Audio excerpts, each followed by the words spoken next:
অনেক দিন আমরা রোদ্দুরের তাপে যে গাছপালাগুলোকে যত্ন করছিলাম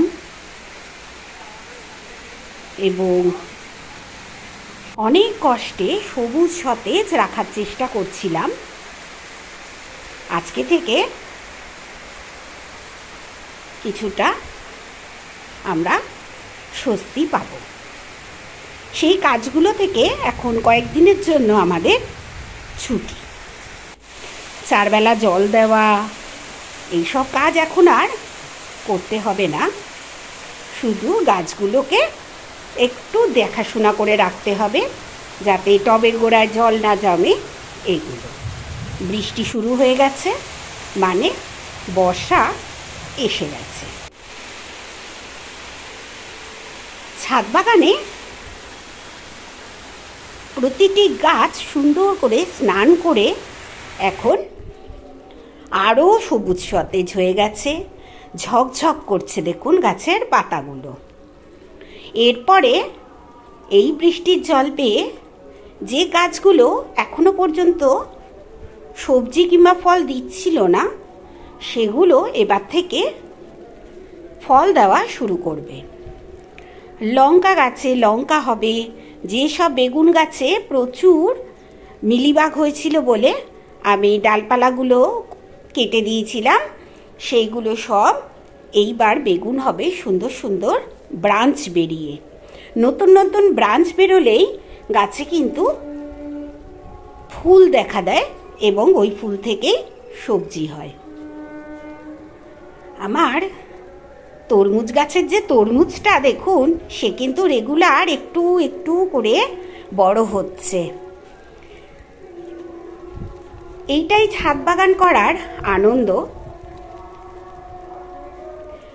অনেক অনেক দিন অপেক্ষা করার পর চিচিঙ্গে গাছে চিচিঙ্গে ধরেছে এবং আস্তে আস্তে বড় হচ্ছে।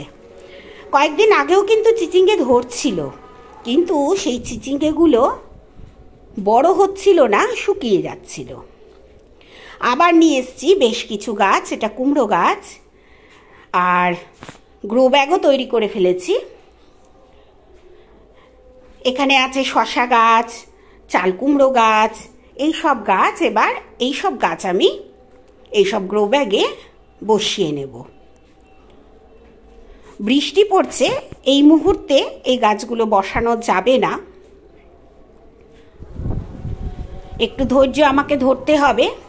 বৃষ্টির যখন কমে যাবে তখন আমি এই গাছগুলো বসাবো।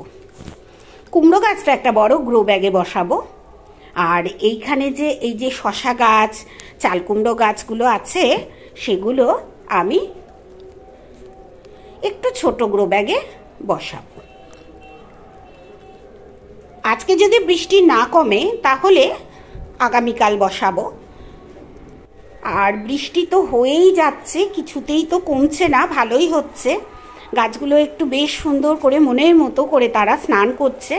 এবার কিন্তু গাছগুলো নিজেদের প্রাণ ফিরে পাবে, গাছগুলো নিজেদের মতো সুন্দর করে আবার বড় হবে। এতদিন আমরা দেখেছি অনেক বন্ধুদের গাছের পাতা পুড়ে যেত, গাছের যে সবজিটা হতো সেই সবজিটা শুকিয়ে যেত, গাছের পাতা হলুদ হয়ে যেত। এই সব সমস্যার সমাধান হচ্ছে এই বৃষ্টি। এই বৃষ্টির জল পেয়ে গাছ কিন্তু এখন আবার যেরকম গাছ আমাদের পছন্দ, আমরা যেরকম ছাদ বাগানে গাছ মনে করি থাকবে, সেই রকমই গাছ আমরা এবার পাব। আর এইটা তো আমি শেয়ার করেছি, এটা একটা কুন্দ গাছ। আর এখানে আমি দুখানা টব দিয়েছি হচ্ছে ঝিঙে গাছের। করলা গাছে দেখুন বেশ সুন্দর করলা হয়েছে, আর এবার করলাগুলো আমি পেরে নেব। এগুলো মনে হয় করলা নয়, এগুলো উচ্ছের গাছ, মানে একটু বড় উচ্ছেগুলো হচ্ছে। এখন বৃষ্টি পড়লে যদি এই গাছে যে ছোট ছোট ফলগুলো আছে সেগুলো কেমন হবে দেখলে বোঝা যাবে গাছের ফলটা উচ্ছে না করলা। এই যে লঙ্কা গাছগুলো, এগুলোতে কিন্তু আমার লঙ্কা হচ্ছিল না। আশা করি বৃষ্টির জল পেয়ে এবার কিন্তু লঙ্কা ধরবে। আর আমরা ধৈর্য ধরে থাকবো কবে আমাদের গাছে সুন্দর করে লঙ্কা ধরবে আর গাছে অন্যান্য ফল আসবে।